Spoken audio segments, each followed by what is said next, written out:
heat up just from getting used anyway. Like it's technically not wrong, but it's also technically stupid. So we're definitely not going to lean into that one. But what if you had a controller that had warm buttons though, and like you lived in like, because you know some players do complain about cold hands and stuff, right? it's true. What if you had a controller that just had its own warming system in it? That'd be crazy. Some sort of like next level modding technology, basically on your controller. $500 controller. I think it's pretty easy that you just get the little hand warmer packet things. That's what if it worked for Armada, it works. That's it. That's the truth. If it worked for Armada, it's good enough for anyone else. So game one. Go ahead, I Charles. think to pronounce these names, Neeroz, Let's take a look here. and then Homika. I would say it's Neeroz, maybe. Neeroz, okay. Neeroz and Homika. Yeah. Neeroz and Homika. Chat, if we're wrong there, let us know. Happy to clean it up. But we got Neeroz against Homika. Pika against Rosa. Looking good so far for the Rosa. Yeah, this is an interesting matchup. I mean, we definitely can't lie here. I haven't seen this matchup at top level, so this is going to be very interesting. Rosalina, definitely a character we do see, but it's definitely sparingly, unless you watch a lot of Japan. But the Buzz does bring out the Rosa here and there. The Buzz definitely having quite the lineup, honestly. Oh, yeah, especially with the Min-Min added in. Yeah, that was a lot. But all right. First stock looking pretty good here for Rosalina. Looking good for Homika. Yeah, and Luma definitely going to be able to get some of these stocks early. Pika being very light, but very hard to catch. That quick attack is one of the best moves in the entire game. So we'll see if we can land the up smash here to close out this Pika stock. And Pikachu definitely, I feel like, can terrorize Rosalina off stage. Rosalina not having a hitbox on that recovery. Pikachu also having that spike to close out the stock as well. Yeah, and the first stock is going to be huge here. I mean, so far, I think that Homika's done a great job putting the pressure on. Hasn't been able to quite close out the stock until just that moment. I was going to say, you lose that first stock after having such a big lead, that could be a huge blow to your momentum right out of the gate. But closing that one out, nice job by Homika there. And now it's up to Pikachu to play catch-up. Obviously, a phenomenal character in terms of edge guarding and putting out a lot of damage. But against someone like Rosalina, let's see what Neeroz can come up with. There you go. Simple as that, Charles. Yeah, I like how Neeroz set up the forward smash as well. The Luma made the hitbox, last longer as well. So didn't even have to have like incredible timing. That move already lingers for quite some time, but just making sure to get the strong hit that will get the KO fast falling on that back air as well. And tacking on some damage to Luma. I like how Neeroz is like kind of bouncing back and forth between Luma and Rosa during the the advantage state. I like it. He's like making his combo video on Luma when he can. You know what I mean? He's like, all right, up air, back air, like do the technical stuff. Like it's like a training room dummy. You know what I mean? If you got the space, just go ham if you can. And Homika doing a really good job of kind of just baiting out some of these quick attacks. I feel like Neeroz is definitely doing some of these quick attacks. I like preemptive, I want to say, because usually quick attack's good because you can react and like, oh, my opponent wants to like aggress on me, like quick attack up and over, right? Yeah, and honestly, it reminds me of like fighting ice climbers a little bit, where it's like you need to. There's a mind game associated with it too. You can run at Luma and then turn around and hit Rosa. If Rosa comes in hot and tries to defend the Luma, you can go after Rosa too. So it's kind of like both players need to be aware of when they get separated. What's the situation going to be? Do I need to defend the star, or should I shield myself or move away from Pikachu myself? So both of them playing it well so far, Charles. Oh yeah, absolutely. And sometimes like it always is the safe play to just completely get rid of Luma. Obviously, it's a big part of Rosalina's game plan. Obviously, has the is stronger between the two, Luma and Rosa. Luma definitely does get the KOs earlier, but definitely surviving, still taking quite a bit of damage though. 131%. The down air doesn't connect on the quick attack, but the option coverage from the tag team here, forward smash on Rosalina's end, gonna catch that roll. Yeah, ledge trapping, like what? Was so good, dude. Hold on. Neeroz has been so good at responding too, though. Losing the stock first and then just responding, as we saw with the forward smash before. See? Wait. That's rough. Oh, dude. That's rough. Okay, so right there, what Neeroz wanted was the drag down neutral air into the down smash, that would have been KO. That is a very common Pikachu confirm. You can pretty much confirm falling Nair with the multi-hit drag down into anything. You can get up smash. It can get a little tricky if you get them on the backside. You can still get turnaround up smash. It's a very strict input. So like the quote unquote easy confirm for the KOs, you do drag down Nair into down smash. It covers both sides, and especially if you're right at the edge there, like Neeroz was, you just want to send them out anyway, right? So it definitely gets the job done there, but unfortunate. And you saw the fastball, the Neeroz fastball there to get the confirm into the down air. So because he went off stage, the fastball actually took his life. So unfortunate. SD. Music counter pick too? Oh, dang. We're getting deep. Okay. All right. You got to do it, man. Any advantage you can give yourself, go ahead. Oh, it's Cycle Soldier too. Destination finale is going to be on the game on the game 2. Game 2, I guess. That is definitely a meta in its own, because Final Destination and Battlefield, like the Smash Bros stages, you can now pick any song, right? Any music from like any franchise. That's so hype. It's so good, dude. I think it's a change that a lot of people really want. I mean, I did. I wish I could play any song on any stage, basically. But I get you don't want to cross like different, like a Mario stage and then you play Sonic song or whatever. That might be a little weird. But putting it on like quote unquote franchise neutral stages makes a lot of sense. So either way, we got game 2 coming up here. Still got Neeroz dropping game 1 to an SD. I think we're gonna see a lot cleaner gameplay here, though. Already looking good for the Pikachu. Yeah, and Rosa's dash attack is definitely up there. It's a very good dash attack. It's quick. Rosalina dips very low to the ground, so she like essentially lays horizontal with the ground, so it can be really hard to hit Rosa during the dash attack as well. Oh! And there's the edge guard we've been looking for. The full extension of that forward air. I think he only got, maybe it was exactly the last hit. It could be the last 2 hits, though. But either way, so close to that blast zone, just going to push Rosalina right into it. Neeroz, that's what we want to see against a big character who doesn't have a good recovery, but nothing amazing. And she's got a big hurt box, too. So nice job by Neeroz there. Yeah, Pikachu definitely a character that is built to edgeguard Rosa, because Pikachu can stay out there so long because of quick attack, right? Like you can just stay out there forever.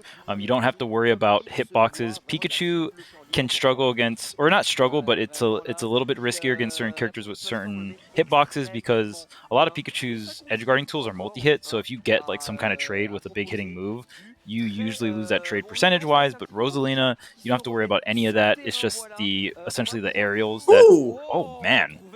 What a raw bear. Yeah, Homika in general, that whole stock, the placement of Luma was so good. Not just on that bear, but a couple times when they had Neeroz in the air, just juggling and covering the ground of FD between Rosalina and Luma has been really, really good. So well played there by Homika. Good use of the stage that they're on. Yeah, absolutely. And especially with Rosa, going for those particular raw bears can be, it like doing a raw bear like teleports Luma into where like Luma shouldn't be, so those raw bears can really catch a lot of players off guard, and it has quite a bit of range as well. And like we mentioned earlier, Luma obviously the stronger of the two, so if you're able to catch your opponent off guard with those raw back airs, you can really get some early stocks, and it feels like you're edge guarding with a sword move. Luma does have item properties, so if you hit it like trade quote unquote with it, you'll just like clank with it. So definitely not a full extent of a sword, but like definitely has the range. Right. Here we go. That's what I'm talking about right there. Keep them separated, covering a lot of distance, a lot of ground. I feel like that's something that Pikachu isn't used to. I mean, small hurt box character, able to kind of move around and be mobile a lot. But if you're covering a lot of the stage, even a character as small and as mobile as Pikachu can have a hard time against Rosalina and Luma, of course. The tag team needs to be there. Here you go. Ledge trap. Good situation. Oh, didn't get anything. Back airs him off, though. That was so smart. Really good awareness there from Neeroz. Huge situation. Then uses quick attack to get up the ledge. I think he tried to reverse the thunder. Yeah, reverse thunder. That's unfortunate there. That was, Charles, that was such... suck. Dude, me too, and I think that would have been such a great transition from two great defensive plays with the back air, getting rid of the Luma, quick attacking back onto the stage, and then turning it into a stock would have been so sick. But instead what we're seeing, Homika taking down the second stock, taking the lead here too. That was such a good attempt, though, by Neeroz. Just, I think that's one of the reasons why I think a lot of people talk about Pikachu being the best in the game or second best in the game or whatever, what have you, but definitely not an easy character to play, Charles. That's for sure. Yeah, you have to have all your quick attack angles down. You have to know how to do the B reverse thunders. I think this is actually one of the reasons why Neeroz went to Final Destination. I'm assuming Kalos was banned. Kalos definitely known as one of Pikachu's, if not Pikachu's best stage. But you don't want platforms to interrupt your up throw into Thunder confirms. So any open stage, especially in the center, like Kalos, like FD, is great for Pikachu in that regard. So definitely one of the reasons. But honestly, Homika's back air game to get these KOs, really calling out these specific jumps or just in disadvantage, has been doing Homika wonders because the first two stocks have been from the backers, the Luma backers. So really great positioning on that end. For sure. Coming around the bend here. Couple aerials are getting strung together. Great nair defending Rosalina and Luma. Barely not KOing with the up smash. Ledge trap situation. Like the star bits there, just reset the situation. Here we go. Oh, the up smash catches on the other side. That's the thing. It's quick attack, like you said, Charles. One of the best moves in the game for sure. Recovery, a little bit of offense, but especially the recovery part. But the hurt box of Pikachu does extend. It does get bigger at certain points in the quick attack, making it susceptible to getting caught. Two big hitboxes like that. Very nice job there. Homika throwing out the up smash and making it work. Yeah, absolutely. And we saw, again, the very similar setup that Rosa likes to go for. Sends Luma out by that normal getup. Very similar to what you'll see from like Rob or Diddy or some of these other item characters, right? You set up a threat at normal getup, you position yourself at roll, and you just cover so much area. I believe it was Rosalina's up smash that was able to close it out for Homika, but like even more powerful is the Luma up smash at normal getup, right? So even though Pikachu has a lot of options and areas to go to, it's more about the timing, and Homika had incredible timing on that quick attack and was able to seal out that game. Yeah. And that was good too, because Homika definitely lost that first stock pretty quick. You know what I mean? That was a great response in terms of playing out an entire game. That was just a really, really good response. There's another up smash, catching those quick attacks. Got to be careful with those, Charles. Yeah, Homika's doing such an incredible job of calling these out. That Nair might have been able to confirm into up air for the KO there. We're sending Luma out very far. There's the and I like that we're getting a little delay on the quick attack.